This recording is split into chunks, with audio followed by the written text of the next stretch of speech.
আসসালামু আলাইকুম বন্ধুরা, রংধনু চ্যানেলে আপনাদের সবাইকে স্বাগতম।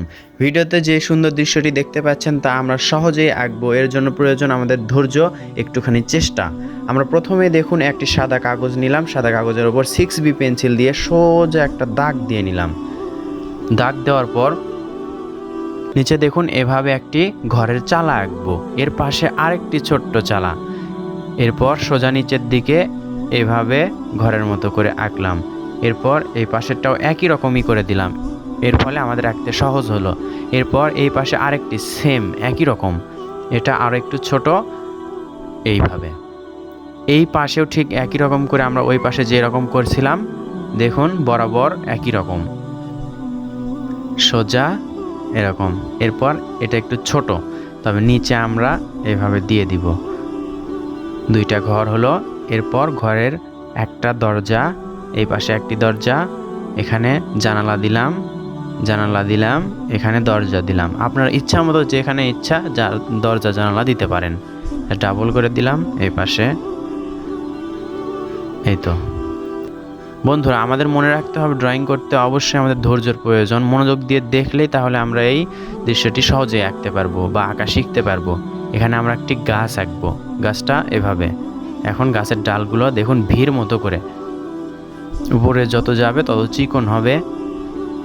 এরপর আমরা গাছের পাতা দিব, উপরে এরকম করে দিব। সহজেই গ্রামের দৃশ্য বাচ্চারা এভাবে দিতে পারবে বা আপনি আমি সহজে এভাবে আঁকতে পারবো। একটি গাছ হলো, এরপর এই পাশে চালার উপরে একটি কলা গাছ, অর্থাৎ বাড়ির পিছনে কলার গাছ। এভাবে আমরা সহজেই আঁকবো, হালকা করে আঁকবো। এভাবে সুন্দর করে একটি কলা গাছ হয়ে গেল। এর মাঝে মিশাই দিলাম, এখানে মিশাই দিলাম কারণ আমরা ঘরের পিছনে আরেকটি গাছ আঁকবো। এখানে সুন্দর করে 3টা ডাল দিয়ে আঁকলাম, এখানে পাতাগুলো দিয়ে দিলাম এভাবে 3টা। এরপর উপরে আরেকটু দিয়ে দিলাম, চাইলে আরেকটু বেশি দিতে পারেন। এখন আমরা দেখুন নদীর পাড় আঁকবো। নদীর পাড় আমরা এভাবে আঁকতে পারি সহজেই। এখন এই পাশে দুই পাশে নদীর পাড়, মাঝে নদী, একটি সুন্দর দৃশ্য হবে তাহলে। এখন নদীর পাড়গুলো দেখুন এরকম ডাবল করে দিব, তাহলে পাড়গুলো সহজেই বোঝা যাবে, তাছাড়া পাড় বোঝা যাবে না। এভাবে আঁকবো আমরা, ধৈর্য ধরে আঁকবো যেন লাইনগুলো বাঁকা না হয়, অর্থাৎ দেখতে সুন্দর লাগে। এখন দূরের দৃশ্যগুলো, দূরের গাছপালা দেখতে এরকম লাগে, শেপটা ঠিক এরকমই আসে, এজন্য আমরা এরকম করে দিয়ে দিলাম। এখন আমরা কি করব দেখুন, এই 2টা দাগ দিলাম এরকম করে। এটা হচ্ছে দূরের তালের গাছ আঁকবো। আমরা যদি ড্রয়িং করতে একটু তাড়াহুড়ো করি বা সময় অপচয় না করি, মানে ধৈর্য ধরে না বসি ড্রয়িং করতে, তাহলে ড্রয়িং সুন্দর হবে না। এখানে দেখতে পাচ্ছেন নিচের দিকে একটু গাঢ় করে দিলাম, 6B পেন্সিল দিয়ে করছি। আপনারা চাইলে 4B দিয়েও করতে পারেন, 2B দিয়েও করতে পারেন। এটা ভিডিওতে বোঝানোর জন্য একটু বেশি ডার্ক পেন্সিল ব্যবহার করি আমি, যেন সবাই বুঝতে পারে, এজন্য উপর দিকে হালকা, নিচের দিকে গাঢ়। এভাবেই আঁকবেন আপনারা, তাহলে সহজ হবে। এই কৌশলটি যদি মনে রাখেন তাহলে দেখবেন আপনি সহজেই যে কোনো গ্রামের দৃশ্য বা অন্যান্য দৃশ্য ড্রয়িং করতে পারবেন। এখন দেখুন নিচের এই গাছের নিচের অংশটা, নিচের যে পাতার যেটা বললাম আমি, এই পাতার নিচের অংশগুলো কালো হবে, উপর দিকে লাইট হবে। এভাবে উপর দিকে দেখুন হালকা, নিচের দিকে একটু বেশি গাঢ়, উপর দিকে হালকা। সব গাছে যদি আমরা এরকম করে দিই তাহলে স্কেচ বা পেন্সিল দিয়ে স্কেচ হয়ে যাবে, দেখতে সুন্দর লাগবে। আপনারা চাইলে রং যদি কালার করেন তাহলে এরকম করেই করবেন, অর্থাৎ নিচের দিকে গাঢ় কালার, উপর দিকে হালকা কালার। যদি সাপোজ ধরেন এই গাছে যদি কালার করেন, উপর দিকে হলুদ বা টিয়া কালার, নিচের দিকে সবুজ গাঢ়, একেবারে গাঢ় কালার করতে হবে এভাবে। এখন আমরা এই গাছের ডালপালাগুলো এভাবে আঁকবো।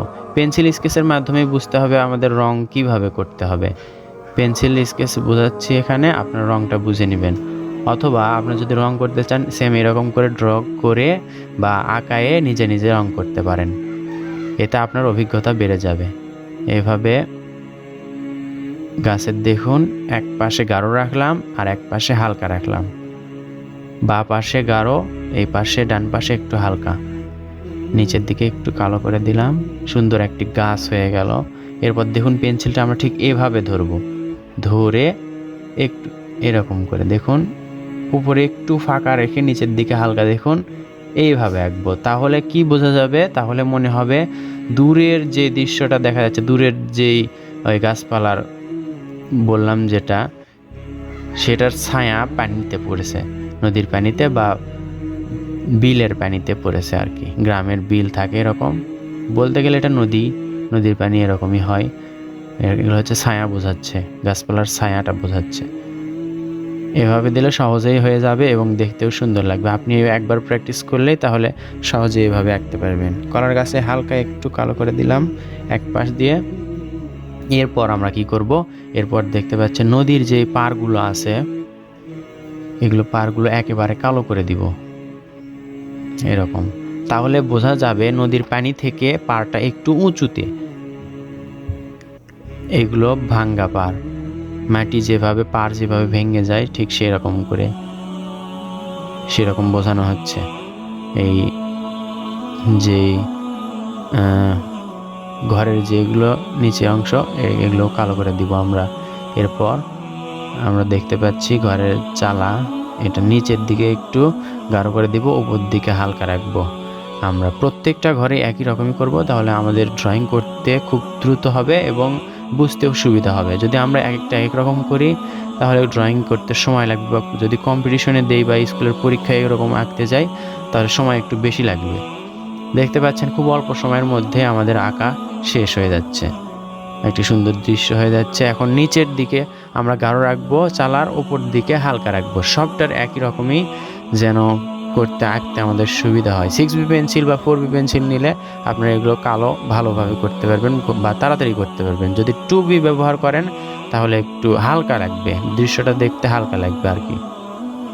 এরপর দেখুন পাড়ের যে অংশটা এভাবে ধরেই পাড়ের যেই কালোটা করেছিলাম তার নিচে একটু কালো করে দিব, তাহলে বোঝা যাবে ওই কালোটার অংশের ছায়া পানিতে পড়েছে। এই ছায়াটা যদি বোঝানো যায় তাহলে পানিটা স্পষ্ট বোঝা যাবে, এটাই হচ্ছে মূল কথা। দেখুন ছায়াটা যদি পানিতে বোঝানো যায় তাহলেই বোঝা যাবে এটা পানি, তাছাড়া মনে হবে শুকনো মাটি একই রকম। এভাবে আমরা দিলাম, এখানে একটু হালকা করে বিছায় দিলাম, হালকা করে, বেশি না, সাবধানে চালানোর চেষ্টা করব পেন্সিলটা। দেখুন দৃশ্য একটি সুন্দর দৃশ্য হয়ে গেল, হলো একটি নদী সহ গ্রামের দৃশ্য। আমরা সহজে এইভাবে আঁকতে পারি। আপনারা চাইলে এখানে ছোট ছোট ঘাস বা অন্যান্য কিছু দিতে পারেন। সুন্দর একটি দৃশ্য হয়ে গেল, এভাবে আপনারা সহজে আঁকতে পারেন একটি গ্রামের দৃশ্য অল্প সময়ের মধ্যে পেন্সিল দিয়ে। ধন্যবাদ বন্ধুরা, দেখা হবে নতুন ভিডিওতে। আজ এই পর্যন্তই, আল্লাহ হাফেজ।